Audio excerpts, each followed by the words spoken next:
இன்றைக்கு பொதுவாக குருத்தோலை ஞாயிறு, பாம் சண்டே என்பதை நாம் அறிந்திருக்கிறோம்.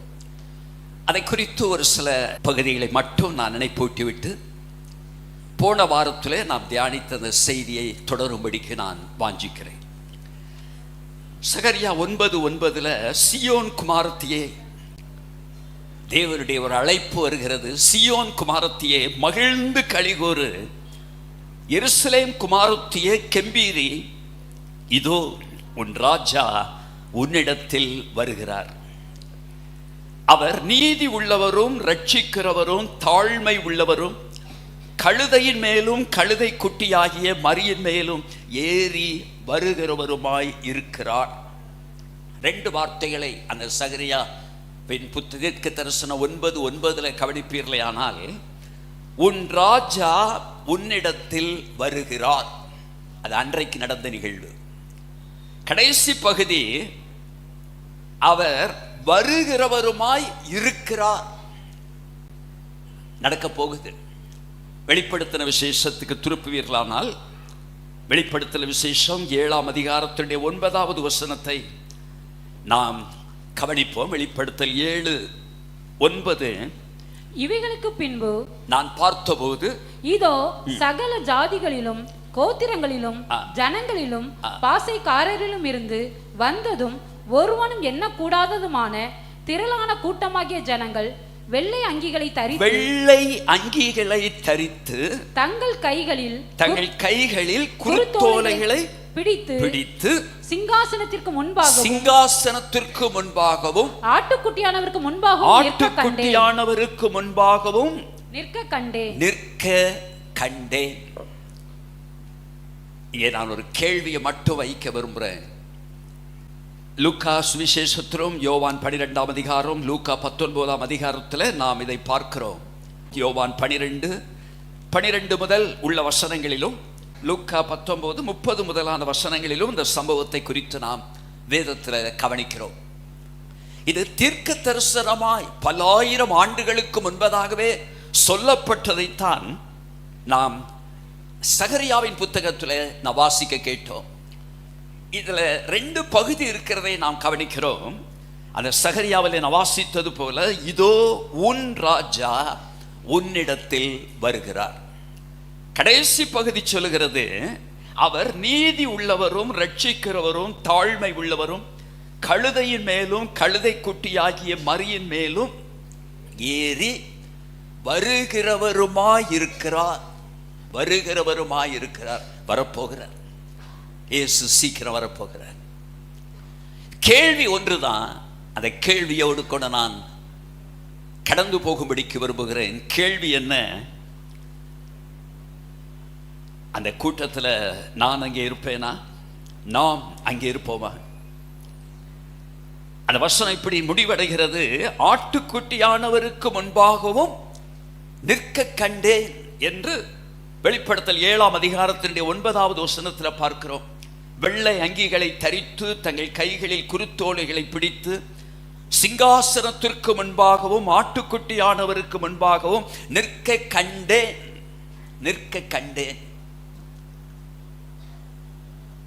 இது நடக்க போகுதுங்க. யார் நம்பினாலும் நம்பாவிட்டாலும், ஏற்றுக்கொண்டாலும் ஏற்றுக்கொள்ளாவிட்டாலும், ஆயத்தமாய் இருந்தாலும் இல்லாவிட்டாலும், இயேசு சீக்கிரம் வரப்போகிறார். ஏதோ ஆண்டுதோறும் நாம் ஒரு பெரிய வெள்ளிக்கிழமை, ஈஸ்டர், இப்படிப்பட்ட காரியங்களை நினைவு கூர்ந்து கொண்டே இருக்கத்தக்கதாக அல்ல. இயேசு சீக்கிரம் வரப்போகிறார். அவர் வருகைக்கான அத்தனை அடையாளங்களும் நிறைவேறிக்கொண்டே இருக்கிறது. ஏறத்தாழ நிறைவேறி முடிந்து விட்டதோ என்று சொல்லக்கூடிய கால கட்டத்துக்குள்ள நாம் வாழ்ந்து கொண்டிருக்கிறோம். எச்சரிக்கை உள்ளவர்களாக, ஆயத்தம் உள்ளவர்களாக. சற்று முன்பதாக நாம் கேட்டது போல, அந்த குரல் அவருடைய சத்தத்துக்கு, அவருடைய அந்த தனிப்பட்ட அந்த குரல். ஒரு குழந்தை தொட்டிலில் படுத்திருக்கும், ஒரு திரும்பி படுக்கும்போது ஒரு சத்தம் கேட்டா கூட சமையல் அறையில் இருக்கிற அம்மாவுக்கு கேட்கும் தெரியுமா? ஒரு குழந்தையினுடைய அழுகுரல் அல்லது ஏதோ ஒரு சின்ன ஒரு ஏக்கம் போலதான் இருந்திருக்கும். ஆனா அம்மாவுக்கு அடுத்த அறையில் கேட்டுரும், பிள்ளைக்கு பிள்ளை போய் வந்து பார்த்து தொட்டில 2 ஆட்டு ஆட்டிட்டு போவாங்க. இதுதாங்க தேவனுக்கு நமக்கும் இருக்க வேண்டிய மிக மிக முக்கியமான ஒரு நெருக்கமான ஒரு உறவு என்பதை நாம் ஒருபோதும் மறந்து போய்விடக்கூடாது. ஆகவே அங்கே நாம் நிற்போமா என்ற ஒரு கேள்வியை நம்முடைய இருதயத்தின் ஆழத்தில் நிறுத்திக் கொள்வோம். நீங்க லூக்கா சுவிசேஷம் 19:30 படிச்சீங்கன்னா இயேசு சொல்றாரு, உங்களுக்கு எதிரே இருக்கிற கிராமத்திற்கு போங்கள் சொல்றார். அந்த பகுதியில் நான் ஒரு வார்த்தையை கூட சுட்டி காண்பித்து விடுகிறேன். லூக்கா 19:30 அவர் தம்முடைய சீசர்கள் 2 பேரை பார்த்து, உங்களுக்கு எதிரே இருக்கிற கிராமத்திற்கு போங்கள், அங்கே பிரவேசிக்கும் போது மனுஷரில் ஒருவரும் ஒரு காலும் ஏறியிராத கழுதை குட்டியை கட்டியிருக்க காண்பீர்கள். இயேசு என்ன சொல்றாரு பாருங்களேன். எதிரே இருக்கிற கிராமத்துக்கு போங்கள். அவர் இங்க இருக்கிறாரு, சீசர்களும் அவரோடு கூட இருக்கிறார்கள். ஆனா இயேசு என்ன சொல்றாரு? எதிரே இருக்கிற கிராமத்திற்கு போங்கள். கிராமத்தினுடைய பெயர் கூட சொல்லலைங்க, அட்ரஸ் சொல்லல. ஆனா என்ன சொல்றாரு? எதிரே இருக்கிற கிராமத்துக்கு போங்கள். அங்கே இன்னொரு சுவிசேஷத்தில் இன்னும் தெளிவா சொல்லப்பட்டிருக்கும், 2 வழி சந்திகளில் கட்டப்பட்டிருக்கிற கழுதை, அதை அவிழ்த்து கொண்டு வாங்க. யாராவது இதை ஏன் அவிழ்க்கிறீர்கள் என்று கேட்டா, இது ஆண்டவருக்கு வேண்டும் என்று என்ன அதிகாரம் தோரணை பாருங்களேன். இயேசுக்கு என்ன அதிகாரம், என்ன அத்தாரிட்டி. இயேசுனுடைய அதிகாரத்தை கவனிச்சிங்களா? அப்போ அது போலவே இயேசுவை அதை கழுதையும் கழுதை குட்டியும் கொண்டு வருகிறார்கள். அதை இயேசுவினிடத்தில் கொண்டு வந்து தங்கள் வஸ்திரங்களை அதன் மேல் போட்டு இயேசுவை அதன் மேல் ஏற்றினார்கள். அவர் போகையில் அவர்கள் வஸ்திரங்களை வழியிலே விரித்தார்கள். எல்லாரும் சந்தோஷப்பட்டாங்க. தேவனை இந்த கழுதைக்கு எப்படிங்க இவ்வளவு பெரிய அரச மரியாதை கிடைச்சது? நான் அடிக்கடி சொல்லியிருக்கிறேன், இந்த கழுதைக்கு எப்படிங்க அரச மரியாதை கிடைச்சது? மேல ஒருத்தர் உட்கார்ந்து இருக்கிறார். எனக்கு உங்களுக்கும் எப்படிங்க இந்த மரியாதை வந்துச்சு? இல்லை, எனக்கு தான் இந்த மரியாதை எப்படி வந்துச்சு? எனக்கு எப்படிங்க வந்துச்சு? என் மேல இருக்கிற அபிஷேகம் அல்லது என் மேல இருக்கிற அப்பா இயேசு, அவ்வளவுதான். அவர் நம்மோடு கூட இருக்கிறபடியினால் நாம் அத்தனை பேருக்கும் இப்படிப்பட்ட பாக்கியம் நமக்கு கிடைத்திருப்பதனுடைய காரணம் என்ன, நோக்கம் என்ன? ஒன்றே ஒன்று தாங்க, நம்ம மேல இயேசு உட்கார்ந்திருக்கிறார். வேதத்தில் இல்லை, ஆனா ஒரு சரித்திர குறிப்பு இப்படி சொல்லப்பட்டிருக்கிறது. சில நேரங்களில் நான் சொல்லியும் கூட இருக்கிறேன், சிலருக்கு நினைவு இருக்கலாம். எல்லாம் நடந்துச்சுங்க, நூற்றுக்கணக்கான எண்ணிக்கை திரள் ஜனங்கள். அதிகாரிகள் சொல்றாங்க, உலகமே அவன் பின்னால போயிட்டுறாங்கிறாங்க. அந்த அளவுக்கு திரள் கூட்டம்.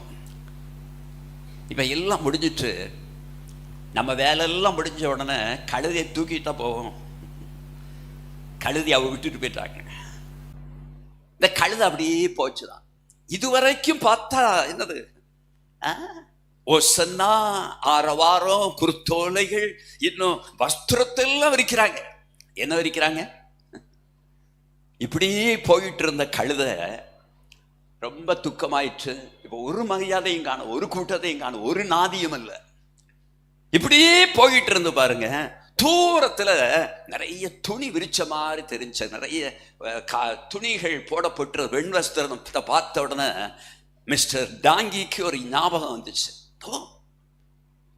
நம்ம தான் அட்ரஸ் தப்பா போயிட்டோம் போல.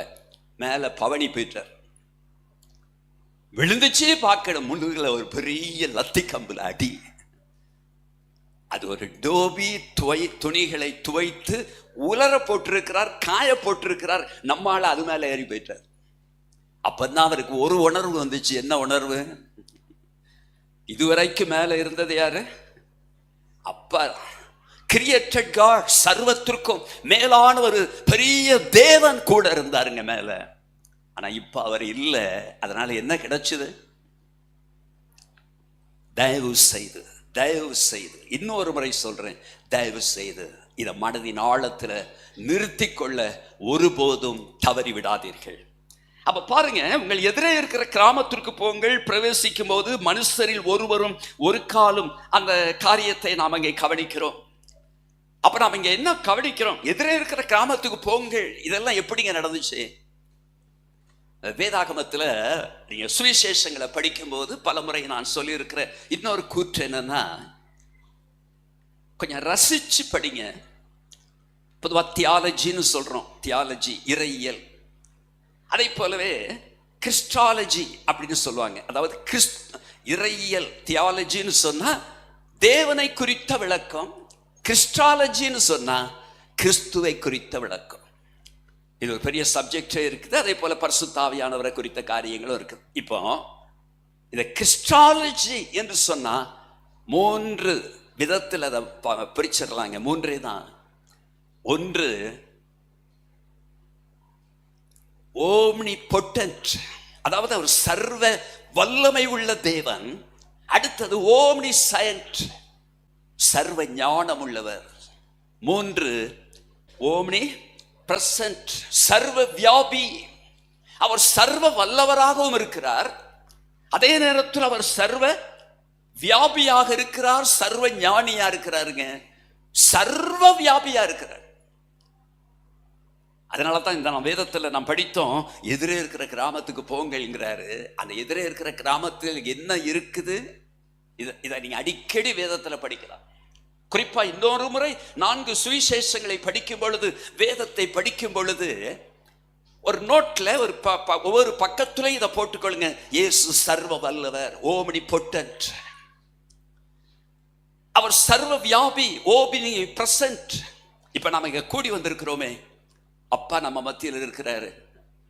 திருநெல்வேலி டவுன்ல இருக்கிறாரா? இருக்கிறார்.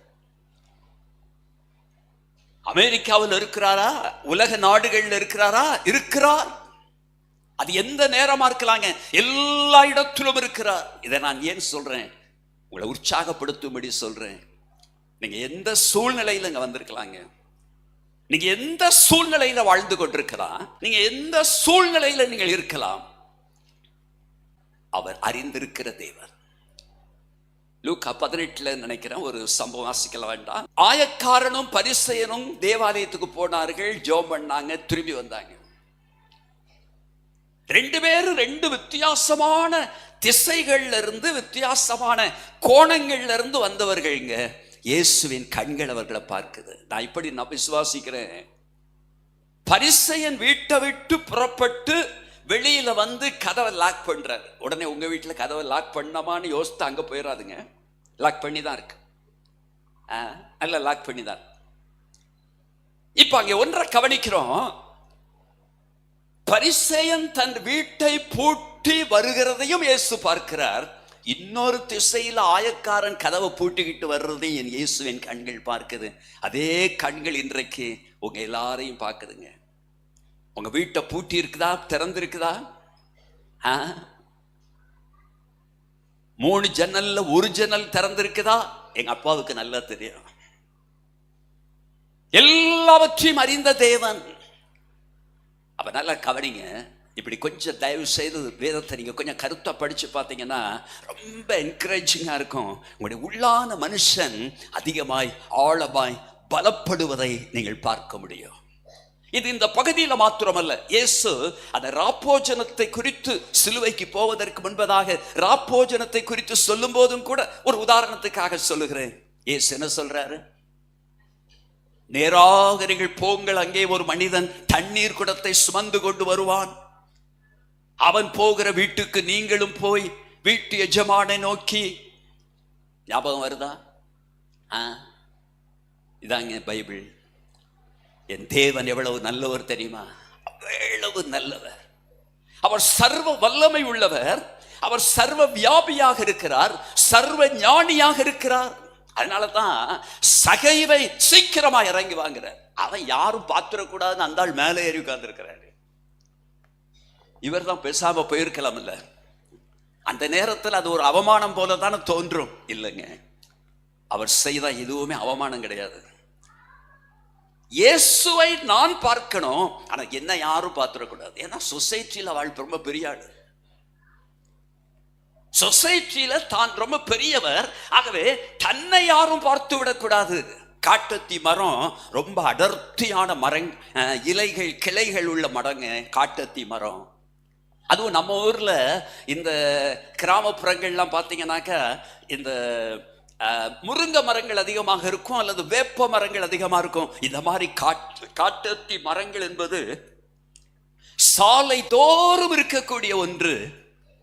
அதுல ஏறி ஐயா உட்கார்ந்து இருக்கிறாரு. இவர் கூட்டமா வந்தவர் என்ன செய்தார், அண்ணாந்து பார்த்து இப்படி தேடலைங்க. நம்மனா கொஞ்சம் தேடுவோம், நானா தேடத்தான் செய்வேன்.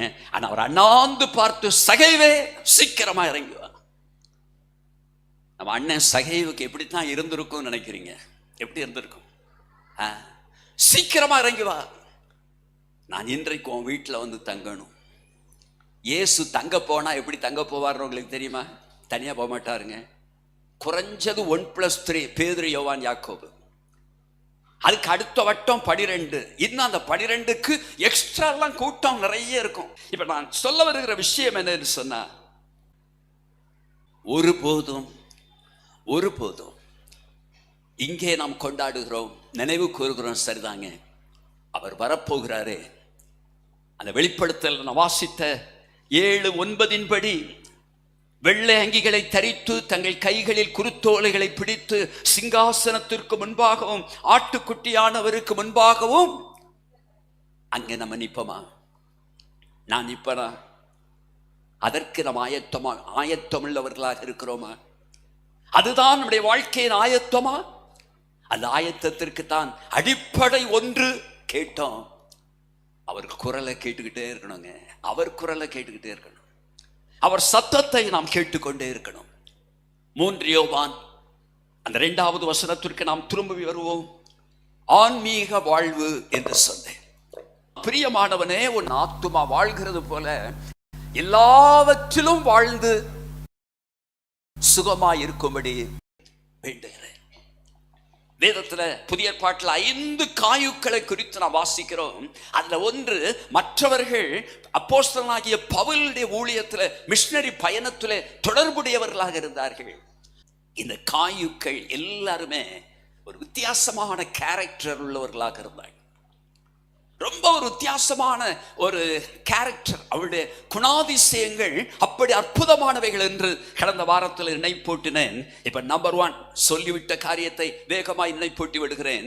ஆன்மீக வாழ்வு, ஸ்பிரிச்சுவல் லைஃப். உன் ஆத்துமா வாழ்கிறது போல ஏற்கனவே பதிவு செய்யப்பட்டிருக்கிறது.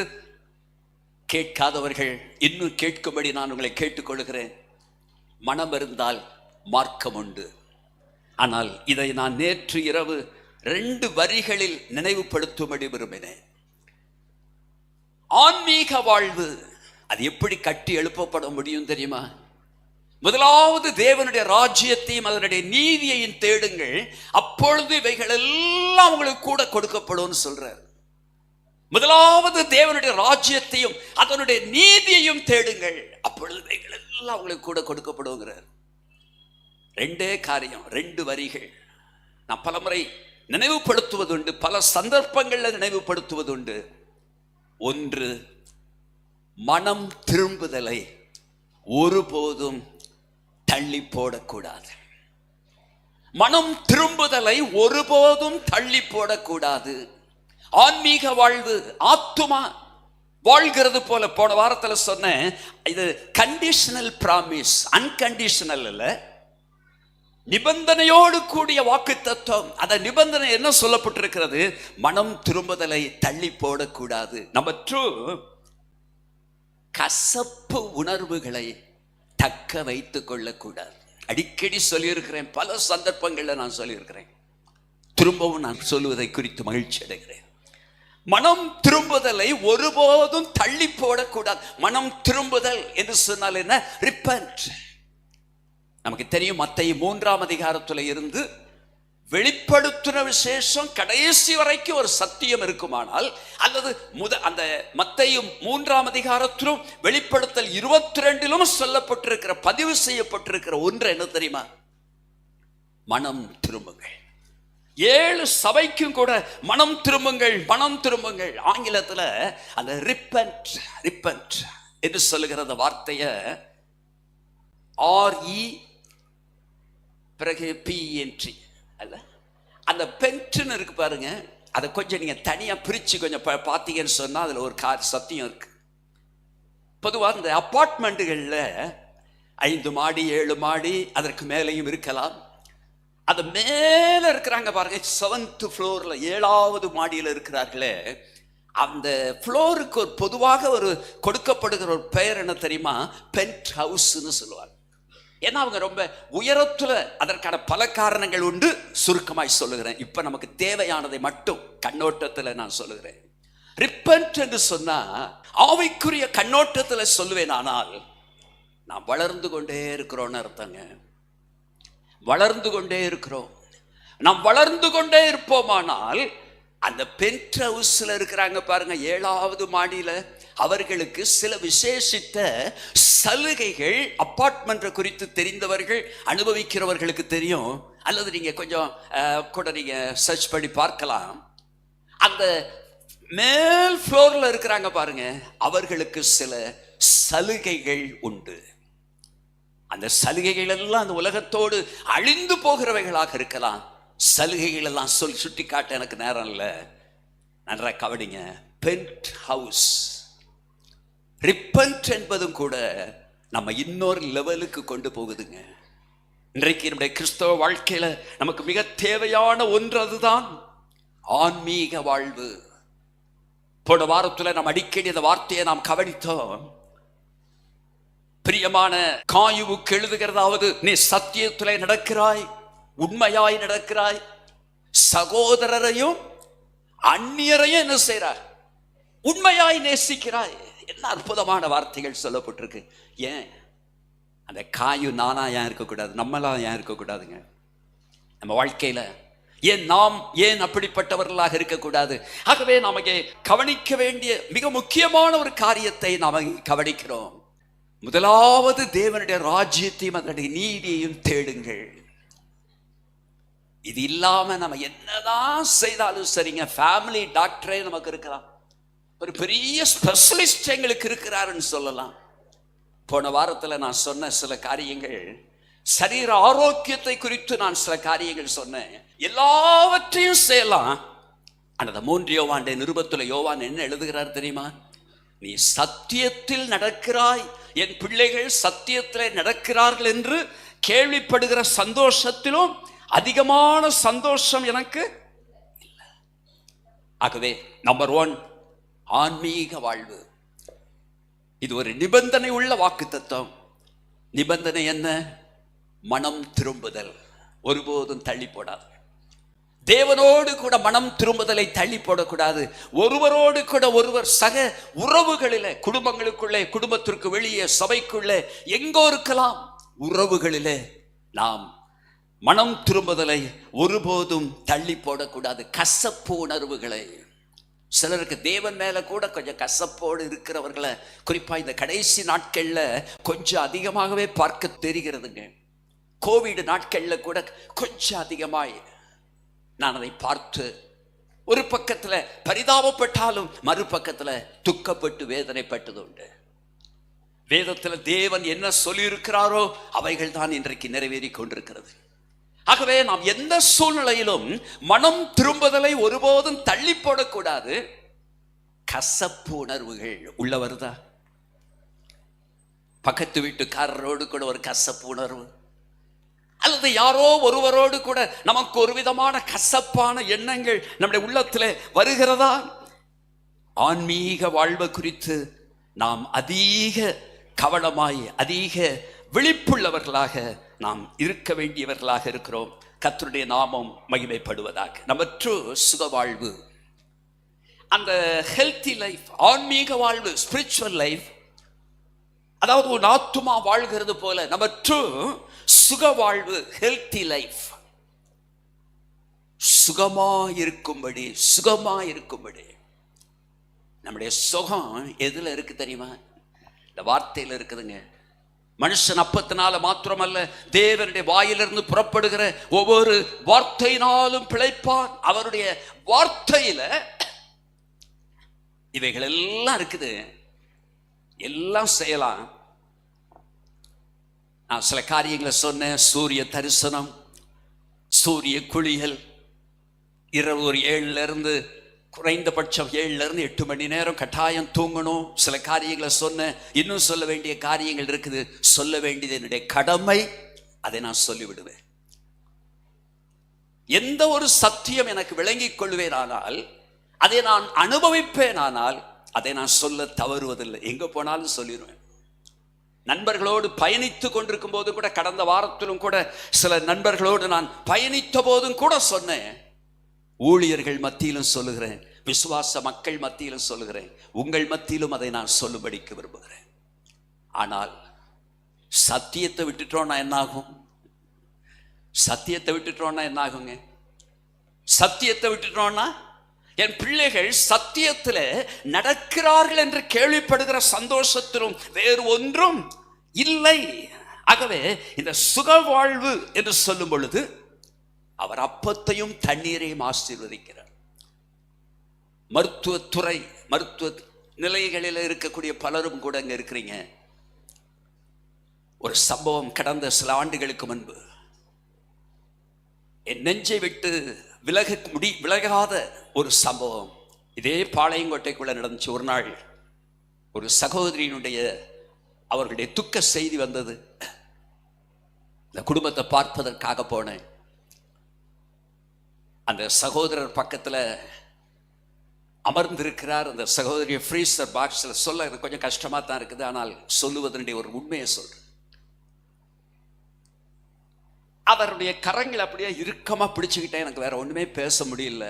அவரும் என் கைகளை நான் எழும்புகிற வரைக்கும் அந்த கையை பிடித்து கொண்டிருந்தோம் 2 பேரும். உள்ள போகும் பொழுதே மகனிடத்துல கேட்டேன், வாட் ஹேப்பன், என்ன என்ன என்ன என்ன திடீர்னு எப்படி என்ன நடந்துச்சுன்னு கேட்டேன். சொன்னது என்ன தெரியுமா? அதாவது சம்பவம் நேற்று நடந்திருக்கிறது. நேற்று காலையில் ஃபாஸ்டிங்கில் கம்ப்ளீட் பிளட் டெஸ்ட், அந்த ஹெல்த் டெஸ்ட் எடுக்கிறாங்க பாருங்க. முழு உடல் பரிசோதனை செய்து மருத்துவரை பார்த்து ஓகே எல்லாம் நார்மலா இருக்குது, சந்தோஷமா போங்க சொல்லி அனுப்பியிருக்கிறார். மாலையில் எல்லா ரிசல்ட்டும் வந்துச்சு. மருத்துவரை பார்த்துட்டு ஹோட்டலில் போய் நல்லா சந்தோஷமா சாப்பிட்டு இருக்கிறாங்க. தவறில்லை. அப்படி ஹோட்டலில் போய் தினமும் சாப்பிடுகிற பழக்கம் உடையவர்கள் அல்ல. இரவு வந்து தூங்கினவர்கள், படுத்தவர்கள். நடு இரவுல ஒரு தடுமாற்றம், மருத்துவமனைக்கு கொண்டு போயும் பயனற்ற நிலை. நான் ஏன் சொல்றேன் தெரியுமா? எல்லாம் ஓகேயா இருக்குதுங்க, ஹெல்த்தியா இருக்கிறோம். பிள்ளைகள் சத்தியத்திலே நடக்கிறார்கள் என்று கேள்விப்படுகிற சந்தோஷத்திலும், அந்த சத்தியத்தில் நடப்பது, அந்த 3 யோவானுடைய நிருபத்தை திரும்ப அதை அப்படி அலசி பாருங்களேன். ஒரு பைபிள்ல ஒரு அரை பக்கத்துல தானே இருக்குது. அப்போ திருவசனத்தோடு கூட நாம் இணைந்து கொண்டிருக்கிறோமா, இணைந்திருக்கிறோமா, இணைந்திருக்கிறோமா? எனக்கு ஆச்சரியம் தெரியுமா? அன்றைக்கு நாங்க பிளட் டெஸ்டே பண்ணியிருக்குது. இன்னும் ஒரு வார்த்தை கூட சொல்றேன். அந்த சகோதரி இதே ஜிஹெச்ல எப்படி சொல்ல, அவங்க ஒரு சீனியர் மோஸ்ட் போஸ்ட்ல அவர்கள் இருந்து ஓய்வு பெற்றவர்கள். என்னை கேட்கிற எனக்கு அருமையானவர்களே, ஆரம்பத்தில் ஒரு கேள்வியை நான் வைத்தேன்.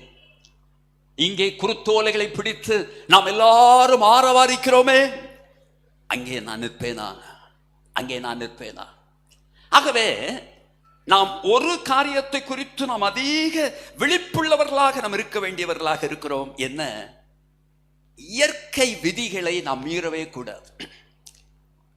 அதாவது ஒருவருடைய உயரத்திற்கு ஏற்ற பருமன் இருக்கணும். இது எல்லாருக்கும் தெரியும். ஆனா சொல்ல வேண்டியது என்னுடைய கடமை. என்னுடைய உயரத்திற்கு நான் 65 அல்லது 66 கிலோ இருக்கணும். என்னுடைய உயரத்திற்கு. உங்க உயரத்துக்கு என்ன ஹைட்டுங்கிறத கொஞ்சம் நீங்க ஒரு முறை பார்த்துக்கொள்ளுங்க. அதை கொஞ்சம் மெயின்டைன் பண்ணிக்கிட்டே இருக்கு. அது நம்முடைய வேலை. ஆண்டவர் நம்மை உருவாக்கி இருக்கிறார், படைத்திருக்கிறார். அதெல்லாம் அவர் பார்த்துக்குவார். காலையில் எழுப்பி பிரஷ் பண்றதும் கூட அவர் பார்த்துக்கிறாரா? சிலருக்கு சில காரியத்தை சொன்னா அதெல்லாம் உலகம் ஏமாங்க. இது உலகம். ஒரு நாள் ஒரு குடும்பத்தில் கணவன் மனைவிக்குள்ள கொஞ்சம் ஒரு மாதிரி நாயும் பூனையும் மாதிரி எல்லாம் இருக்கும். அப்போ ஒரு நாள் நான் அந்த குடும்பத்தை சந்திப்பதற்கு போன நேரத்தில் ஐயரை காடும், ஆட்சி தான் இருந்தாங்க. ஆச்சையர்னு சொல்லுவாங்கல்ல, சும்மா அந்த லாங்குவேஜில் சொல்கிறேன். போயிட்டு பார்த்துட்டு, அதெல்லாம் யாருன்னு நினைக்கிறீங்கன்னு சொன்னால் ரொம்ப ஹை ஸ்பிரிச்சுவல், ரொம்ப ரொம்ப அப்படியே ஜபம் ஊழியம் அப்படி தான் இருப்பாங்க. நான் ஜெபம் பண்ணிட்டு திரும்பி வெளியில் வந்துக்கிட்டு இருக்கிறேன். ஏன் கெட்ட நேரமா என்ன நேரம்னு தெரியாது. நான் கெட்ட நேரம் நல்ல நேரம்னு சொல்லி நம்புறது இல்லை. வர்ற வழியில் யாரை பார்க்குறேன்னா வீட்டுக்காரரை பார்க்குறேன். வர்ற வழியில் வருஷங்கள் ஆயிற்று, ஆனால் என்னால் இன்னும் மறக்க முடியலங்க. என்னால் இன்னும் மறக்க முடியல. வர்ற வழியில் அவரும் வர்றாரு, நானும் சந்திக்கிறோம். 2 பேரும் நிற்கிறோம் ரோட்டில். அவர் சொன்னார், கொஞ்சம் வீட்டில் கொஞ்சம் சொல்லிட்டு போங்க.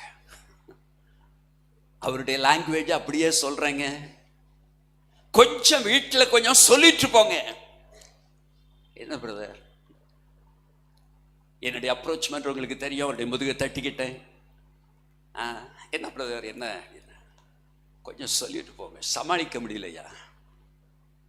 சரி பிரதர், தைரியமா இருங்க சொல்லி அவருக்கு ஆறுதல்லாம் சொல்லி அனுப்பிட்டு போயிட்டு, மறுநாள்ல சில நாட்களுக்கு பிறகு அடுத்த ஒரு சந்தர்ப்பம். இப்படியெல்லாம் பார்த்தா எனக்கு ராத்திரி தூக்கம் வருமா? நல்லா வருங்கிறீங்களோ? ஒரு நாள் அந்த சகோதரியை பார்த்து, அந்த சகோதரிக்கு நான் கொஞ்சம் ஆலோசனை சொன்னேன். அவங்க சொன்ன பதில் என்ன தெரியுமா? பாஸ்டர், அதெல்லாம் உலகம். எதெல்லாம் உலகம்? எதெல்லாம் உலகம்? நான் கேட்டேன், சாப்பிடுறது உலகம் இல்லையா? 3 நேரம் சாப்பிடுறோமே, பிரேக்ஃபாஸ்ட், லஞ்சு, டின்னர், இது போக எக்ஸ்ட்ரா ஃபிட்டிங் வேற நிறைய இருக்குதுங்க. எல்லாம் சாப்பிடுறோமே, அதெல்லாம் உலகம் இல்லையா? ஹலோ, உங்களை பார்த்தா கேட்குறேன், அதெல்லாம் உலகம் இல்லையா? மற்றவைகள் எல்லாம் உலகம் இல்லையா? இதெல்லாம் உலகம். ஏன் சாப்பிடுறது உலகம் இல்லையா? எப்படியாவது போய் குற்றாலத்தில் போய் குளிச்சிடணும், அது உலகம் இல்லையா? கேட்கிறேன் எனக்கு அருமையானவர்களே, நம்முடைய இயற்கை விதிகளை நாம் மீறக்கூடாது. அதாவது இப்ப நமக்கு இறையியல் சம்பந்தமான நாம் நம்முடைய ஜெபங்கள், பல காரியங்களை நாம் செய்து கொண்டிருக்கிறோம். ஆனால் ஒன்றை மறந்து விடக்கூடாது. 1 பேதுருவின் நிருபம் 2ஆம் அதிகாரம் நீங்கள் எடுத்துக்கொள்வீர்களானால் அதையும் கொஞ்சம் எடுத்துக்கொள்ளுங்க. ஏசாயா 53ஐயும் எடுத்துக்கொள்ளுங்க. முதல்ல ஏசாயா 53, ஏசாயா 53 4ஆம் வசனத்தின் முதல் பகுதியை பாருங்க. மெய்யாகவே அவர் நம்முடைய பாடுகளை ஏற்றுக்கொண்டு, மெய்யாகவே அவர் நம்முடைய பாடுகளை ஏற்றுக்கொண்டு நம்முடைய துக்கங்களை சுமந்தார். 5ஆம் வசனத்தின் கடைசி, அவருடைய தழும்புகளால் குணமாகிறோம். இப்போ மெய்யாகவே அவர் நம்முடைய பாடுகளை ஏற்றுக்கொண்டு நம்முடைய துக்கங்களை சுமந்தார். 5ஆம் வசனத்தின் கடைசி, அவருடைய தழும்புகளால் குணமாகிறோம். இந்த மாதிரி பைபிளை கொஞ்சம் ஹைலைட் பண்ணியும் படிச்சீங்கன்னா உங்களுக்கு நீங்க இன்னும் கொஞ்சம் நல்லா கற்றுக்கொள்ளலாம், தேரலாம், மற்றவர்களுக்கு ஆலோசனை சொல்லலாம். இப்போ 1 பேதுரு 2ஆம் அதிகாரத்திற்கு வாருங்கள். பொதுவாக நமக்கு தெரிகிற ஒரு வசனம் என்ன? 1 பேதுரு 2:23 கடைசி பகுதி, அவருடைய தழும்புகளால் குணமானீர்கள்னு போட்டிருக்கு. நானே உன் பரிகாரியாகிய கர்த்தர்னு போட்டிருக்கு. இவர் போய் மேல சூரியனை பார்த்துக்கிட்டுன்னு சொல்றார். பின்வாங்கி போயிட்டார். நான் பின்வாங்கி போயிட்டேன், வருத்தப்படுறேன். ஆனா நீங்க முன்வாங்கிக்கிட்டு இருந்தீங்கன்னா ரொம்ப சந்தோஷம். ஆனா எனக்கு தலைவலி வருது, வயிற்று வலி வருது, அந்த வலி வருதுன்னு என்னெல்லாம் கூப்பிடுறீங்க. என்னையோ யாரையோ மற்றவர்களை நாம் ஏன் அழைக்கிறோம்? இப்படிப்பட்ட சத்தியங்கள் இன்றைக்கு பொதுவாய் பேசப்படுவதே இல்லையோ என்று எனக்கு ஒரு கேள்வி இருக்குதுங்க. அந்த 1 பேதுரு 2ஆம் அதிகாரத்துல 17 வாசிங்க. இப்போ எல்லாரையும் கனம் பண்ணுங்கள், சகோதரரிடத்தில் அன்பு கூறுங்கள். நல்லா கவனிங்க, எல்லாரையும் என்ன செய்யணுமா? கல்லெடுத்து எறியுங்கள், அப்படியே சொல்லியிருக்கு. எல்லாரையும் என்ன செய்யணும்? கனம் பண்ணுங்கள். சகோதரரிடத்தில் அன்பு கூறுங்கள். அடுத்தது, தேவனுக்கு பயந்திருங்கள். இதெல்லாம் விட்டுறோம், நேர எங்க வாரோம்? அவருடைய தழும்புகளால் குணமானீர்கள். உடனே மேற்படியான், போன வாரம் சொன்ன பாருங்க, அந்த மேற்படியான் யாரு? பிசாசு வருவான். நீ என்ன பண்ற பாரு, என்ன நடக்குது, இப்போ உனக்கு என்ன வந்திருக்கு. தேவனுடைய சத்தத்திற்கு நாம் செவி கொடுக்க தவறுவோமானால், தேவனுடைய சத்தத்திற்கு, அவருடைய எச்சரிப்பின் சத்தத்திற்கு நான் செவி கொடுக்க தவறுவேன் ஆனால் எவருமே காப்பாற்ற முடியாதுங்க. 19 பாருங்க, 1 பேதுரு 2:18 பின்பகுதி. நல்லவர்களுக்கும் சாந்த குணமுள்ளவர்களுக்கும் மாத்திரமல்ல, முரட்டு குணமுள்ளவர்களுக்கும் கீழ்ப்படிந்திருங்கள். நல்லவர்களுக்கும் சாந்த குணம் உள்ளவர்களுக்கும் மாத்திரமல்ல, நல்லவர்களுக்கும் சாந்த குணம் உள்ளவர்களுக்கும் மாத்திரமல்ல, முரட்டு குணம் உள்ளவர்களுக்கும் கீழ்ப்படிந்திருங்கள். என்ன குணம்? எத்தனை பேருக்கு முரட்டு குணம் இருக்கு? நிஜமா உண்மையா ஒருத்தருக்குமே இல்லையா? அப்ப நம்ம எல்லாம் ஏஞ்சல்ஸோ, நீங்க எல்லாம் ஏஞ்சல்ஸா? பைபிள் என்ன சொல்லுதுங்க? நல்லவர்களுக்கும் சாந்த குணம் உள்ளவர்களுக்கு மாத்திரமல்ல, முரட்டு குணம். ஆனா நம்ம ஒத்துக்கவே மாட்டோம்.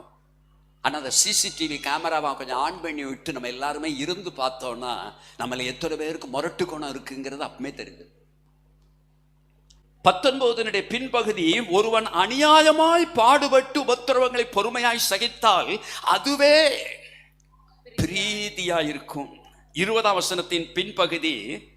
நீங்கள் தம்முடைய அடிச்சுவடுகளை தொடர்ந்து வரும்படி உங்களுக்கு மாதிரியை பின் வைத்து போனார்.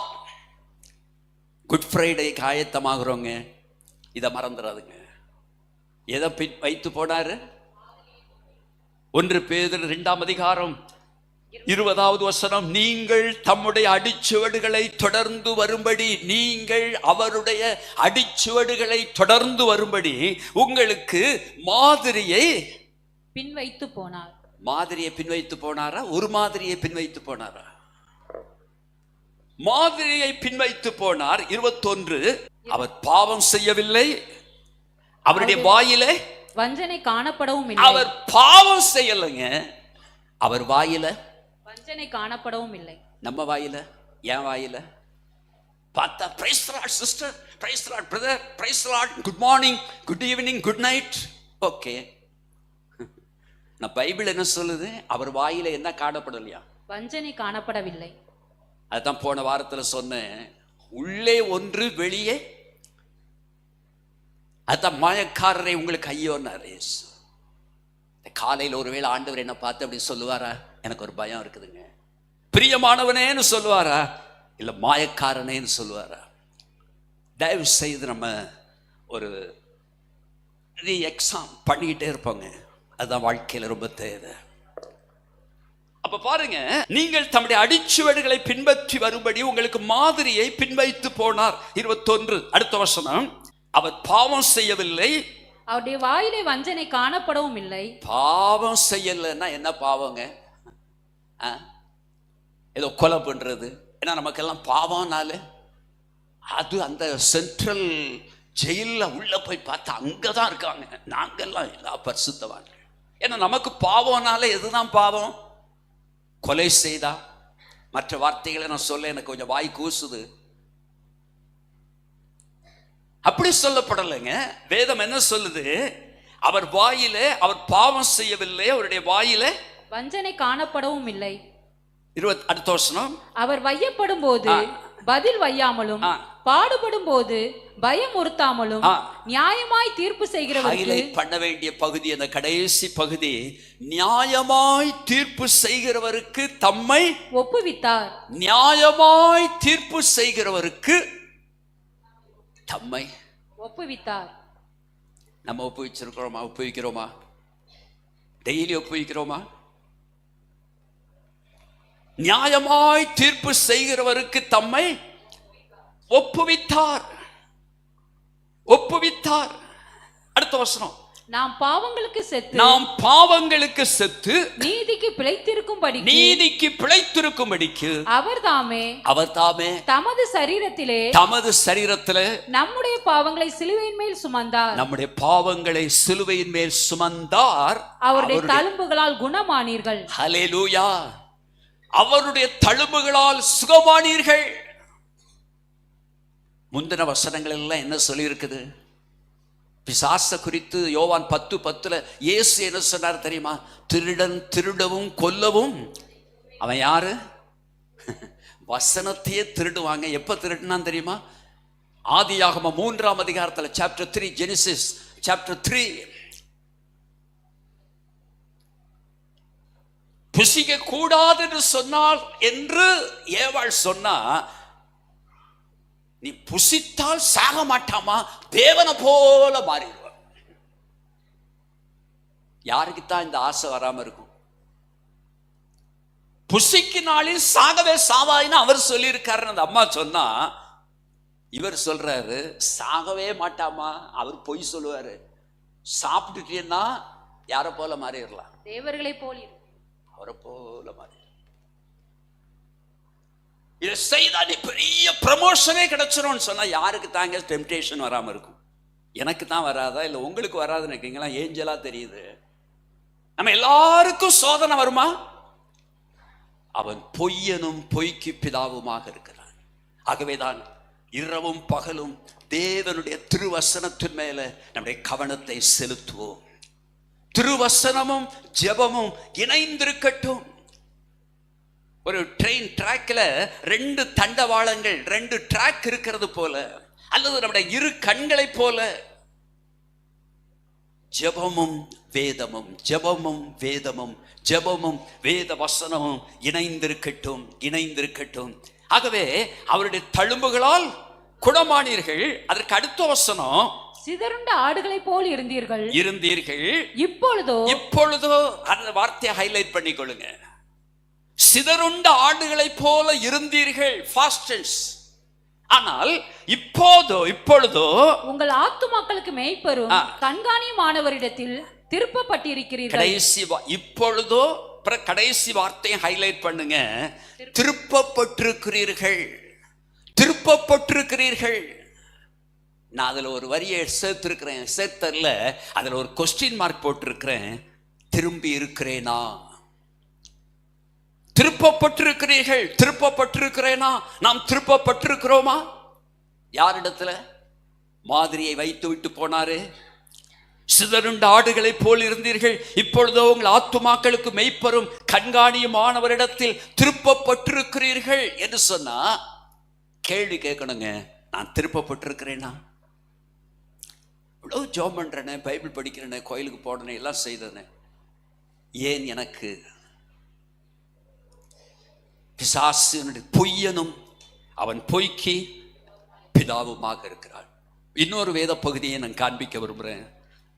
அதுக்கு பக்கத்துல தான் யாக்கோபு நிருபத்தை எடுத்துக்கொள்ளுங்க, 5ஆம் அதிகாரம். யாக்கோபு 5:13. உங்களில் ஒருவன் துன்பப்பட்டால், உங்களில் ஒருவன் துன்பப்பட்டால் ஜெபம் பண்ண கடவன். நல்ல கவனிங்க, அந்த 13ஆம் வசனம் தானே முதல் வார்த்தைகள். உங்களில் ஒருவன். அதே போல அதுக்கு அடுத்த வசனம் 14ஆம் வசனத்திலையும் பாருங்களேன். உங்களில் ஒருவன் வியாதிப்பட்டால், 13ஆம் வசனத்துல உங்களில் ஒருவன் துன்பப்பட்டால், அதற்கு அடுத்த வசனம் உங்களில் ஒருவன் வியாதிப்பட்டால் நம்ம உடனே பிரசங்கியார கூப்பிடு.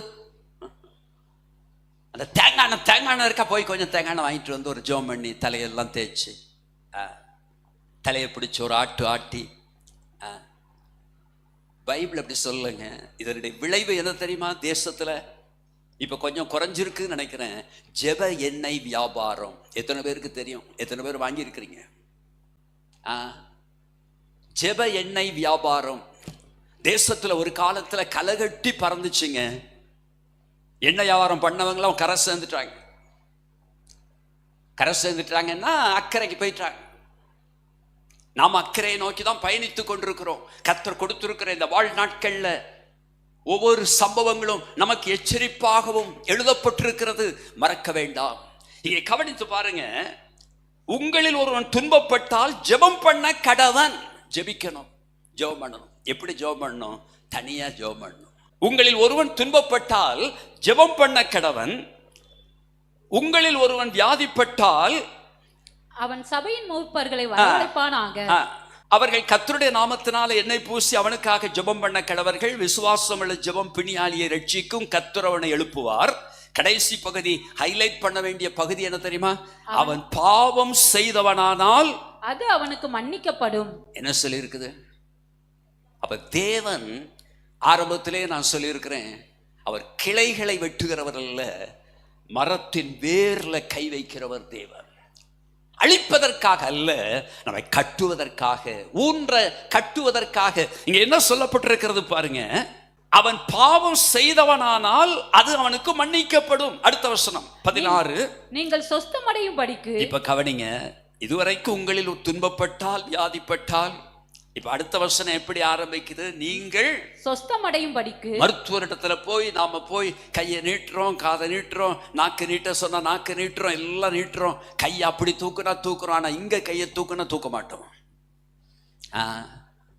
புரியும், ஆனா புரியாத மாதிரி தான் இருப்பீங்கன்னு தெரியும் எனக்கு. டாக்டர்கிட்ட போய் இப்படி பண்ணு அப்படி பண்ணு, முழங்கால நின்று அப்படியே முழங்காலையே கொஞ்சம் நடக்கணும், கையை அப்படி தூக்கி இப்படி இந்த கையை இப்படி ஒரு இப்படி ஒரு 10 தடவை சுத்துங்க, பிறகு இந்த வலது கையை இப்படி திரும்பி நின்று இப்படி பார்த்து சுத்துங்க, கிழக்க பார்த்து சுத்துங்க, மேற்க பார்த்து சுத்துங்கன்னா அவர் 10 தடவை சொன்னா நம்ம 25 தடவை சுத்துவோம், ரைட்? ஆனா அந்த மருத்துவர் கடைசியில் என்ன சொல்றார்? நமக்கு ஒரு ஆலோசனை, ஒரு பிரிஸ்கிரிப்ஷன் எழுதி கொடுக்கிறாரா? அதெல்லாம் வேண்டாம், ஒப்பிச்சாச்சு, குட் பை. அவருக்கு என்ன, அவரும் குட் பை சொல்லிடுறார். ஆனால் அங்கே திருவசனம் என்ன சொல்லுது? நீங்கள் சொஸ்தமடையும்படிக்கு உங்கள் குற்றங்களை ஒருவருக்கொருவர் அறிக்கையிட்டு ஒருவருக்காக ஒருவர் ஜெபம் பண்ணுங்கள். நீதிமான் செய்யும் ஊக்கமான வேண்டுதல் மிகவும் பலனுள்ளதா இருக்கிறது. வேதம் என்ன சொல்லுது? நீங்கள் சொஸ்தமடையும்படிக்கு. எண்ணெய் பூசி ஜெபிப்பதை நான் அற்பமா நினைக்கல, அற்பமா சொல்லல. ஏன் அப்படி சொல்லப்பட்டிருக்கிறது? ஒரு பாயிண்ட் ஆஃப் கான்டாக்ட், அதாவது ஒருவருக்கு ஒரு காரியத்தை செய்யும் பொழுது ஒருவருக்குள்ள என்ன வரும்? ஒரு விசுவாசம். ஒருவர் தூரத்தில் நின்று ஜெபிப்பதற்கும் கொஞ்சம் பக்கமாக வந்து அவர்களை தொட்டு தலையில கையை வைத்து ஜெபிப்பதற்கும், இது இயேசுவின் ஊழியத்துல எல்லாம் இந்த காரியங்கள் இருக்குதுங்க. இதெல்லாம் இயேசுவின் ஊழியத்தில் இருந்தவைகள் தான். எண்ணெய் பூசி ஜெபிப்பது தவறல்ல, ஆனா எண்ணெயை வியாபாரமயமாக்குவது மகா பெரிய கொடுமை, மகா பெரிய கொடுமை. நல்லா கவனிங்க, தொடர்ந்து கவனிங்க. உங்கள் குற்றங்களை ஒருவருக்கொருவர் அறிக்கையிட்டு ஒருவருக்காக ஒருவர் ஜெபம் பண்ணுங்கள். நீதிமான் செய்யும் ஊக்கமான வேண்டுதல் மிகவும் பலனுள்ளதா இருக்கிறது. மிகவும் பலனுள்ளதாக இருக்குதுங்க, மிகவும் பலனுள்ளதா. நீதிமான் செய்யும் ஊக்கமான வேண்டுதல் மிகவும் பலனுள்ளதா இருக்குது. எப்ப பலனுள்ளதா இருக்குது? எப்ப பலனுள்ளதா இருக்கு? நீங்க சொஸ்தமடையும்படிக்கு ஒருவர் குற்றத்தை ஒருவருக்கு அறிக்கையிட்டு. கணவன் மனைவி உறவா இருக்கலாம், யாரா இருக்கலாங்க. தொடர்ச்சியாக நான் வியாதிப்பட்டு கொண்டே இருக்கிறேனா? குடும்பத்தில் சமாதான குறைவுகள், பிரச்சனைகள், வியாதிகள், துன்பங்கள் ஓயாத ஒரு நிலையில காணப்படுகிறதா? தேவனோடு கூட நாம் ஒப்புரவாகிறோமா? சக உறவுகளோடு கூட நாம் ஒப்புரவாகிறோமா? திரும்ப ஒரு முறை கூட கவனிங்க. நீங்க சொஸ்தம் அடையும்படிக்கு உங்கள் குற்றங்களை ஒருவருக்கொருவர் அறிக்கையிட்டு ஒருவருக்காக ஒருவர் ஜெபம் பண்ணுங்கள். நீதிமான் செய்யும் ஊக்கமான வேண்டுதல் மிகவும் பலனுள்ளதா இருக்கிறது. மிகவும் பலனுள்ளதா இருக்கு. அங்கே ஒரு உதாரணம் சொல்றார். எலியா என்பவன் நம்மை போல பாடுள்ளவன் மனுஷன், கருத்தாய் ஜெபம் பண்ணினான், கர்த்தருடைய ஜெபத்திற்கு பதில் கொடுத்தார். என்னை கேட்டுக்கொண்டிருக்கிற எனக்கு அருமையான தேவனுடைய பிள்ளைகளே, ஒரு வார்த்தையை கூட சொல்ல விரும்புகிறேன். பாவத்தோடு பரலோகம் போக முடியாது. எழுதி கொள்ளுங்க, அல்லது இருதயத்துக்குள்ள எழுதி கொள்ளுங்க. பாவ மன்னிப்பு பெறாமல் சிலுவையில 10 அடிக்குள்ள இந்த ஒரு கள்ள இருக்கிறான், அடுத்த 10 அடிக்குள்ள அடுத்த ஒரு குற்றவாளி தண்டிக்கப்படுகிறான். ஒருவன் மேல போயிட்டாங்க, அடுத்தவன் போகலையே. 2 பேரும் குற்றவாளிகள் தானே. ரோம அரசாங்கம் கொடுக்கிற தண்டனை நிரூபிக்கப்படாமல் எந்த தண்டனையும் கொடுக்கப்பட மாட்டாது. ஆனால் ஒருவனுடைய குற்றம் மன்னிக்கப்பட்டது, தவறை ஒத்துக்கொண்டான். நாம் தவறை ஒத்துக்கொள்ளாத வரைக்கும் தேவன் நம்முடைய தவறை, குற்றத்தை மன்னிக்க முடியாதுங்க. அது தேவனுடைய நீதி. அவர் நீதிபரர், அவர் நீதிபரர். அதனாலதான் யோவான் ஞானஸ்நானம் பெறும்படி இயேசு வரும்பொழுது யோவான் தடை பண்ணுகிறார். ஆனா இயேசு என்ன சொல்றாரு?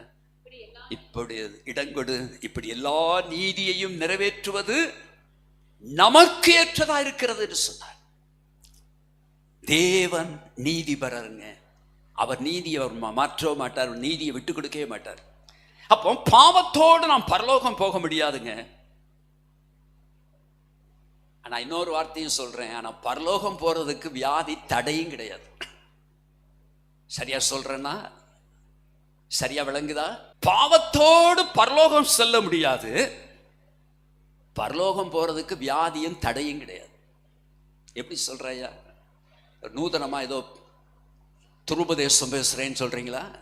அதே லூக்கா சுவிசேஷத்துல தான் ஒரு ஐஸ்வர்யவான் லாசருவை குறித்து இயேசு சொன்னார் அல்லவா? ஒரு ஐஸ்வர்யவான் லாசருவை குறித்து சொன்னார். அந்த லாசர் எப்படிப்பட்ட நிலைமையில இருந்தான்? லாசருடைய நிலைமை எந்த அந்தோ பரிதாபம். ஆனா லாசர் எங்க இருக்கிறான்? ஆபிரகாமுடைய மடியில இளைப்பாரி கொண்டிருக்கிறான். ஆனா அந்த ஐஸ்வர்யவான் எங்க இருக்கிறான்? பாதாளத்துல வேதனைப்பட்டு கொண்டிருக்கிறான். சென்னையில பிஷப் எஸ்ரா சர்க்குணம் நம்முடைய மார்நாத்தாவுடைய 50வது ஆண்டு நிறைவில் அவர் ஒரு சில நிமிடங்கள் அவர் ஒரு கிரீட்டிங்ஸ் பேசும்போது சொன்னார், மருத்துவர் சொன்னார் அவரை பார்த்து, அவருக்கு டயபெட்டி இருக்கு, அவருக்கு சுகர் இருக்குது. மருத்துவர் சொன்னாராம், நீங்க டயபெட்டி பேஷண்ட் தான், ஆனா இந்த சுகர்னால நீங்க சாக மாட்டீங்க. மருத்துவர் சொன்னாராம். அங்க சொன்னார் 50 ஆண்டு அந்த கூடுகையில சொன்னாரு, நீங்க சுகர்னால சாகவே மாட்டீங்க ஐயா, ஆனா சுகரோட தான் சாவீங்க. என்னது? சுகர்னால சாகவே மாட்டீங்க, ஆனா சாகும்போது எதோட தான் சாவீங்க. அது வேதம் அல்ல. அவர் சொன்னதுல உண்மை இருக்குது, இல்லைன்னு நான் சொல்லல. ஆனால் நாணயத்தினுடைய இரு பக்கத்தை போல மறுபக்கத்துக்கு நாம் வர முடியுமா? முடியும் என்று நான் தாழ்மையா நம்புறேன். ரொம்ப தாழ்மையா நம்புறேன். ஆனால் அவர் சொன்னது தவறல்ல. ஆனால் நாணயத்தினுடைய ஒரு பக்கத்தை சொன்னார். என்னை கேட்கிற அருமையானவர்களே, இன்றைக்கு நாம் செய்ய வேண்டிய காரியத்தை ஒரு காரியத்தை மட்டும் கூட நான் சொல்லிட்டு முடிச்சு ஜெபித்துருவோம். இன்றைக்கு நம்முடைய சராசரியா நம்ம தமிழ்நாட்டில் மட்டும் எத்தனை வகையான உணவுகள் இருக்குன்னு தெரியுமா? 200க்கும் மேற்பட்ட உணவுகள் எங்க நம்முடைய தமிழ்நாட்டில் மட்டும் 200 வகையான உணவுகள் இருக்குதான். 200 வகையான உணவுகளுக்கும் அதிகமா இருக்குது. ஆனால் நம்ம சாப்பிடுற உணவு வகைகள் எல்லாம் எத்தனையா தெரியுமா? 20 200 வகைக்கு மேலான உணவுகள் இருக்குது. ஆனா நம்ம சாப்பிடுற உணவுகள் எல்லாம் அதிகபட்சமா எவ்வளவு? 20. ஏன்னா இட்லி, தோசை, என்னது ஊத்தாப்பம், பொடியாப்பம், சப்பாத்தி, இதுக்கு மேலதான் போகாது. எல்லாம் இந்த மாவை இப்படி ஊத்துனா தோசை, அப்படி ஊத்துனா பணியாரம், அப்படி ஊத்துனா. நமக்கு ஒரு அவேர்னஸ், நமக்கு ஒரு விழிப்புணர்வு தேவைங்க. 200க்கும் மேற்பட்ட ஆகாரங்கள் இருக்குது. ஆனா நம்ம ஒரு 20ஐயே சுத்தி வந்தா பிறகு நமக்கு சுகர் வராம என்னங்க செய்யும்? அதுக்கு நம்ம உடனே ஜெபக்குறிப்பு. யாரும் சுகர்ல மறிக்க கூடாது, கண்ணீரோடு ஜெபம் பண்ணுவோம். நானும் ஜெபிக்கிறேன், ஒரே ஜெபம் பண்ணிடுவேன். நான் வர்ற ஜெப குறிப்புக்கெல்லாம், அப்பா இறக்கம் செய்யப்பா, இறக்கம் உண்டாகும். யாருக்கு இறக்கம் உண்டாகட்டும்? ஜெபக்குறிப்பு எழுதினவருக்கும் இறக்கம் உண்டாகட்டும், ஜெபக்குறிப்பு அனுப்புனவருக்கும் போஸ்ட் பண்ணவருக்கும், அந்த வியாதியில இருக்கிறவர்களுக்கும் எல்லாருக்கும் என்ன உண்டாகட்டும்? இறக்கம் உண்டாகட்டும். ஆனா நான் சொல்ல வருகிற விஷயத்தை கவனிங்க, சொல்ல வருகிற விஷயத்தை தயவு செய்து கவனிங்க. ரொம்ப ஆரோக்கியமா இருக்கிறது உங்களுக்கே தெரியும்னு நினைக்கிறேன். என்னடா அதோட கேஸ் போயிடும்னு பார்த்தா இது ஒரு மாதிரி எழுத்துக்கிட்டே இருக்குதுன்னு நினைக்கிறீங்களா? ஆனால் அப்பா ஒரு டைம் குறித்து வச்சிருக்கிறார். அந்த நொடிக்கு கொஞ்சம் கூட நான் முந்தவும் மாட்டேன் பிந்தவும் மாட்டேன். அது எனக்கு திட்டமா தெரியும். அப்போ 200க்கு மேற்பட்ட உணவுகள் வகைகள் இருக்குது. நம்ம 20க்குள்ளேயே சுத்தி சுத்தி வரோம். எல்லாம் என்னது? அரிசி தான். அரிசி, கோதுமை. கோதுமையும் பெரிய ஆரோக்கியமானது என்று சொல்லுவதற்கல்ல, அல்லது கோதுமையில சுகரே இல்லை என்று சொல்லுகிற யாராவது சொன்னா அந்த முட்டாள்தனமான பதிலை எவரும் நம்பாதீர்கள். தயவு செய்து நம்பாதிருங்க. நீங்க ஆராய்ச்சி செய்து பார்த்துக்கொள்ளுங்க. இப்ப நான் சொல்ல வருகிற விஷயம் இன்னொன்று என்னன்னா, இப்ப நான் ஒரு உதாரணம் சொல்றேன். ஒரு இட்லி 10 ரூபாயா? 10 ரூபா, 12 ரூபா, 15 ரூபா, 17 ரூபா, அல்லது 2 இட்லி. ஹோட்டலை பொறுத்து இருக்கு, ஹோட்டலை பொறுத்து இருக்கு. ஆனா ஒரு முட்டை எவ்வளவு தெரியுமா? கோழி முட்டை. ஒரு கோழி முட்டை எவ்வளவு? 5 ரூபாயா? 4 ரூபா சில்லற சம்திங், 5 ரூபா. 2 முட்டை எவ்வளவுங்க? 10 ரூபான்னு வைங்க. 2 முட்டை அவிச்ச முட்டை 2 முட்டை சாப்பிட்டு இப்படி கை நிறைய கொஞ்சம் கடலையோ பாசி பயிரோ எத்தனையோ விதமான பயிர் வகைகள் இருக்கு. இப்போ நான் அதை சாப்பிட்டு தான் இந்த வாரத்து வரேங்க, நீங்களும் அப்படி வாங்கன்னு சொல்றேன். இல்லை எங்களுக்கு கொலஸ்ட்ரால் இருக்குதுங்கிறீங்களா? ஒரு முட்டை சாப்பிடுங்க. அல்லது மஞ்சள் கருவை எடுத்து பிள்ளைகளுக்கு கொடுத்துருங்க, வெள்ளைக்கருவை சாப்பிடுங்க.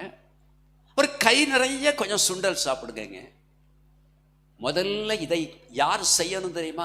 பெற்றோர் செய்தா தான் பிள்ளைகள் செய்வாங்க. பெற்றோர் அம்மாமாருக்கும் அப்பாமாருக்குமே பூரி போடுறியா இன்னைக்கு? என்னது பூரி? ஏற்கனவே வயிறு பூரியா தான் இருக்கு. சிலரை பார்த்து கேட்பேன், என்ன டெலிவரியே நமக்கு கிடையாதா அப்படின்னு கேட்பேன். சிலருக்கு டெலிவரியே இருக்காது. உயரத்திற்கேற்ற பருமன், முதல்ல அதை கொஞ்சம் கவனிச்சுக்கொள்ளு. நான் 65 கிலோ வெயிட்ல இருக்கிறேன். ஆனால் இடையில கொஞ்சம் 70, 72 வரைக்கும் வந்தேன். ஆனால் கொஞ்சம் வருஷங்களுக்கு முன்னால கொஞ்சம் அவேர்னஸ் வந்துச்சு. கொஞ்சம் கத்துறதை கண்ட்ரோல் பண்ணவும் கத்தர் கிருபை தந்தார். இப்போ நார்மல் இதில் இருக்கு. நம்முடைய உயரத்தையும் எடையையும் கவனத்தில் செலுத்துங்க. அநேகர் வாக்கிங் போகிறவங்க இங்கே இருக்கிறீங்க, அங்கே இருந்து சிரிக்கிறவங்களெல்லாம் கூட தெரியுது. பகலில் வாக்கிங் போகிறீங்க. ஆனால் எனக்கு வாக்கிங் போன வாரத்தில் சொல்லிட்டேன், மேலே மொட்டை மாடியில். அங்கே எந்த டிஸ்டர்பன்ஸும் கிடையாது. அதுலேயும் குறிப்பாக நல்ல ட்ரங்க்ஸ் பேசிக்கிட்டே நடக்கிறதுக்கு ரொம்ப நல்லா இருக்கு. நான் கேட்காம கர்த்தர் எனக்கு கொடுத்த ஒரு பிச்சைன்னு சொல்லுவேன். கிருபை என்னன்னா, அபிஷேகம்னா என்னன்னே தெரியாது 1974. ஆனால் கர்த்தர் என்ன அபிஷேகித்தார். நடந்துக்கிட்டே ட்ரங்க்ஸ் பேசுகிறேன், ஜெபிக்கிறேன். எனக்குள்ள ஒரு பேட்டரி அப்படியே ரீசார்ஜ் ஆன மாதிரி இருக்கு. பேட்டரி எனக்குள்ள அப்படியே ஒரு ரீசார்ஜ் ஆகி அப்படியே ஒரு பவர் அப்படி உள்ள ஏறுகிறதை நான் உணர்கிறேன். வாழ்க்கையில் அது வெளிப்படுகிறதா இருக்குதா? அதுல நாம் அதிக கவனம் உள்ளவர்களாக இருக்கும். கண்களை மூடுவோம். அப்படியே நம்ம எல்லாரும் ஜெப நிலைமையில கண்களை மூடி கர்த்தரை நோக்கி பார்த்து நம்முடைய உணவு முறைகள்ல தேவனுடைய விழிப்புணர்வை நாம் பெற்றுக்கொள்ளும்படி அவர் தம்முடைய கிருபைகளை கர்த்தர் நமக்கு தருவாராக. அவர் நமக்கு மாதிரியை வைத்து போயிருக்கிறார். அவருடைய மாதிரியை விட்டுட்டு ஏதோ ஒரு பகுதியை மட்டும் நாம் பிடித்துக் கொள்வோமானால் குற்றம் என்மேல் சுமரும் அல்லது நம்மேல் சுமரும். ஸ்தோத்திரம் ஆண்டவரே, மை துதிக்கிறோம், மகிமைப்படுத்துகிறோம். ஆண்டவரே, நல்ல நாளுக்காக மை துதிக்கிறோம், ஸ்தோத்திரிக்கிறோம், மகிமைப்படுத்துகிறோம். ஆண்டவரே, நீர் இதே போல ஒரு நாளில் ஆண்டவரே நீ ராஜாவாக ஆண்டவரே இந்த உலகத்திலே மகிமைப்பட்டீர். ஆண்டவரே மை ஸ்தோத்திரிக்கிறோம், மகிமைப்படுத்துகிறோம், மை வாழ்த்துகிறோம், வரவேற்கிறோம். ஆண்டவரே நாங்களோ ஒரு நாளில் குருத்தோளை பிடித்து ஆண்டவரே உம்மை பரலோகத்திலே மகிமைப்படுத்த ஆண்டவரே மேன்மைப்படுத்த உயர்த்த கர்த்தனை கிருபை செய்யும்படியா ஜெபிக்கிறோம். ஆண்டவரே அல்லேலூயா, மை ஸ்தோத்திரிக்கிறோம், மகிமைப்படுத்துகிறோம். பிரியமானவனின் ஆத்மா வாழ்கிறது போல எல்லாவற்றில் வாழ்ந்து சுகமாயிருப்பான்னு சொல்லி இருக்கிறீரே. இயேசுவின் நாமத்தில் ஆண்டவர் ஒவ்வொருவரையும் அப்படி ஆசீர்வதிப்பீராக. ஆண்டவரே நீர் மேன்மைப்படுத்தும்படியா ஜெபிக்கிறோம். ஆண்டவரே அல்லேலூயா, மை துதிக்கிறோம். எல்லா பலவீனங்கள், எல்லா போராட்டம், எல்லா குறைகள் இயேசுவின் நாமத்திலே மறைம்படியா ஜெபிக்கிறோம் ஆண்டவரே. இயேசுவே இப்படி செய்கிறதற்காக நன்றியோடு உம்மை துதிக்கிறோம், மகிமைப்படுத்துகிறோம் ஆண்டவரே.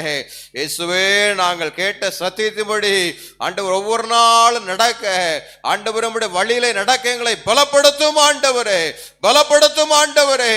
என் பிள்ளைகள் சத்தியத்தில் நடக்கிறார்கள் என்ற ஆண்டவரே காரியத்தை காட்டிலும் வேற சந்தோஷம் எனக்கு இல்லை என்று சொன்ன போலவரே ஆண்டவரே உம்முடைய சத்தியத்தை நடக்க எங்களை பலப்படுத்தும் ஆண்டவரே. ஒவ்வொருவரையும் பலப்படுத்துவீராக, பலப்படுத்துவீராக. இயேசுவே இப்படி செய்கிறதற்காக நன்றியோடு உம்மை துதிக்கிறோம். வந்திருக்க ஒவ்வொருவரையும் நீர் பேப்பரை ஆசீர்வதியும், ஒவ்வொரு குடும்பங்களை ஆசீர்வதியும், கயிற்சி விளையெல்லாம் கத்தர் ஆசீர்வதியும் ஆண்டவரே, பலப்படுத்தும் ஆண்டவரே. இதிலும் பெரிதான காரியங்களை காணும்படி கத்தனை செய்கிறதற்காக நன்றி ஆண்டவரே. நன்றியோடு உம்மை துதிக்கிறோம். ஒவ்வொருவரையும் பலப்படுத்தும் ஆண்டவரே. உம்முடைய வருகை பரிந்தும் நீர் கரம் பிடித்து நடத்தும்படியா ஜெபிக்கிறோம் ஆண்டவரே, ஜெபிக்கிறோம் ஆண்டவரே, ஜெபிக்கிறோம் ஆண்டவரே. அப்படி செய்கிறதற்காக நன்றியோடு உம்மை துதிக்கிறோம். நீர் பெரிய காரியங்களை செய்வீராக. துதி கன மகிமை ஆவற்றுமக்கே செலுத்துகிறோம். மீட்பர் இயேசு கிறிஸ்து மூலமா ஜெபிக்கிறோம் ஜீவ நல்ல பிதாவே.